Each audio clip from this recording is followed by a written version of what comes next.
మూడవ టెస్టులో ఇంగ్లాండ్పై అత్యంత భారీ విజయం సాధించిన టీమిండియా రాంచీలో జరగబోయే 4వ టెస్ట్ కోసం తుది జట్టులో కొన్ని కీలక మార్పులకు శ్రీకారం చుట్టనుంది. 4వ టెస్ట్ మ్యాచ్లో ఒక సీనియర్ బౌలర్, ఒక యువ బ్యాటర్కు విశ్రాంతి ఇవ్వనుండగా ఒక యువ బ్యాట్స్మెన్ పై వేటు పడనుంది. ఆ వివరాలేంటో ఇప్పుడు చూద్దాం. గత కొంతకాలంగా బుమ్రా నిరంతరాయంగా క్రికెట్ ఆడుతూనే ఉన్నాడు. ఇది అతడిపై పని భారాన్ని పెంచుతోంది. ఈ నేపథ్యంలో బుమ్రాకు 4వ టెస్టులో విశ్రాంతినివ్వాలని జట్టు యాజమాన్యం భావిస్తోంది. ఈ నేపథ్యంలో 4వ టెస్ట్ కోసం ముఖేష్ కుమార్ జట్టులో చేరనున్నాడు. నిన్నటి వరకు రంజీ మ్యాచ్లు ఆడిన ముఖేష్ కుమార్ ఇక్కడ అద్భుతమైన ప్రదర్శన చేశాడు. అస్సాంపై ఏకంగా 6 వికెట్లు పడగొట్టి మంచి ఫామ్ లో ఉన్నాడు.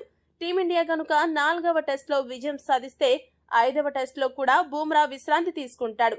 ఒకవేళ ఓటమి పాలైతే మాత్రం బుమ్రా 5వ టెస్టుకు జట్టులో చేరుతాడు.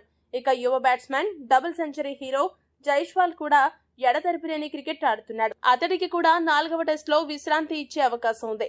అదే గనుక జరిగితే దేవదత్ పడిక్కల్ టెస్టుల్లో ఓపెనర్ గా అరంగేట్రం చేస్తాడు. మరో యువ ఆటగాడు రజత్ పాటీదార్ వరుసగా 2 టెస్టుల్లో ఫెయిల్ అయ్యాడు. Middle order batsmen KL Rahul గనుక ఫిట్నెస్ టెస్ట్ లో పాస్ అయితే పాటీదార్ పై వేటు పడుతుంది. లేదంటే పాటీదార్ జట్టులోనే కొనసాగుతాడు. ఈ 3 మార్పులు మినహా మిగతా జట్టంతా యథావిధిగా కొనసాగుతుంది.